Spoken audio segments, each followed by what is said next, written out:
ዝነኛው የኪነ ጥበብ ባለሙያ ነጻነት ወርቅነህ ትናንት ረፋድ በድንገት ሕይወቱ ማለፉ ይታወቃል።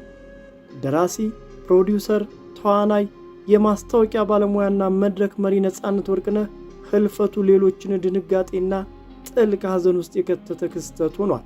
የሁለገቡ አርቲስት የመጨረሻ ሰዓታት ምን ይመስሉ ነበር ስንል ከወዳጆቹና ከሥራ ባልደረቦቹ ያሰባሰብነው መረጃ ተከታዩን ይመስላል።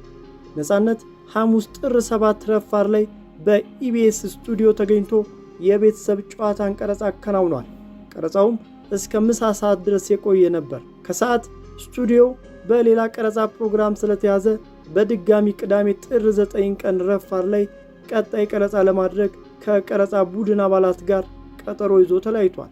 ከቀረጻው መጠናቀቅ በኋላ ነጻነት እንደ ሁልጊዜው ተሳስቆና ባለሙያዎቹን ሁሉ አመስግኖ ወደ መኪናው በማምራት ራሱ እያሽከረከረ ወደ ቀጣይ ጉዳዩ ሄዷል።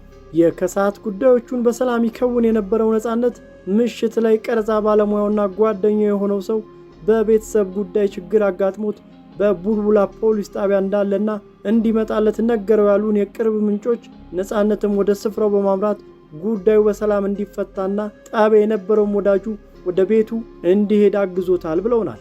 እንደ ጓደኞቹ ገለጻ ነጻነት ከቡልቡላ ፖሊስ ጣቢያ ወደ ቤቱ አምርቶ ምሽቱን በሰላም አሳልፏል። በማግስቱ ማለትም አርብ ጠዋት በቅርቡ የማስታወቂያ አምባሳደር ወደ ሆነለት ተቋም ጋር ለማምራት ልብሱን ለባብሶ ከቤት ወጥቷል።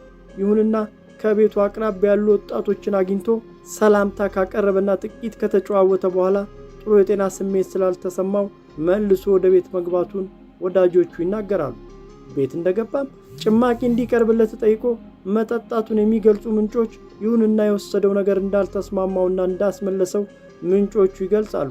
አያይዘውም ሲያብራሩ ነጻነት ትንሽ ልረፍ ብሎ ጋደም እንዳለና ሁኔታውን ያላማራቸው ቤተሰቦቹ ለጓደኞቹ ደውለው እንዲደርሱለት ጠይቀዋል። ወዲያውም የደረሱት ጓደኞቹም በአምቡላንስ አቅራቢያ ወዳለ የሕክምና ተቋም ወስደውታል። ይሁንና በስፍራው ሲደርስ የተመለከቱት የሕክምና ባለሙያዎች ነጻነት ሕይወቱ በማለፉ ምክንያት እርዳታ ሊሰጡት እንደማይችሉ ተናግረዋል። በቀጣይም የሐኪሞቹን ውሳኔ የሰሙት ወዳጆቹ የነጻነትን አስክሬን ይዘው ወደ ቤት ተመልሰዋል ተብሏል። እንደ ምንጮች ገለጻ ወዳጆቹ ጉዳዩን ለሕግ አካላት ካሳወቁ በኋላ አስፈላጊዎቹ የሕግ ሂደቶች መከናወናቸውን ሰምተናል። አስክሬኑም ወደ ማቆያ ስፍራ መወሰድ ስለነበረበት ወደ ሆስፒታል እንዲሄድ መደረጉ ታውቋል። ነጻነት ወርቅነህ ከቅርብ ዓመታት ወዲህ ባጋጠመው የጤና ችግር ምክንያት ወደ ህንድ ተጉዞ ሕክምና ተከታትሎ መመለሱ ይታወሳል። አልፎ አልፎ በሚያጋጥሙትን መጠነኛ የጤና ችግሮች በሀገር ውስጥ ሕክምና ያደርግ እንደነበረ ምንጮች ነግረውናል። ነጻነት ወርቅነህ አስክሬን በአሁኑ ሰዓት በሕክምና ተቋም የሚገኝ ሲሆን ዛሬ ቅዳሜ ምሽት ወደ ቤቱ ይገባና ነገ እሁድ ከ2 ሰዓት ተኩል ጀምሮ የስንብት ፕሮግራም ተከናውኖለት በ6 ሰዓት ሥርዓተ ቀብሩ እንደሚፈጸም ታውቋል። ነጻነት ወርቅነህ ባለ ትዳርና የ2 ሴቶችና የ1 ወንድ ልጅ አባት ነበር። ኢትዮፒካሊ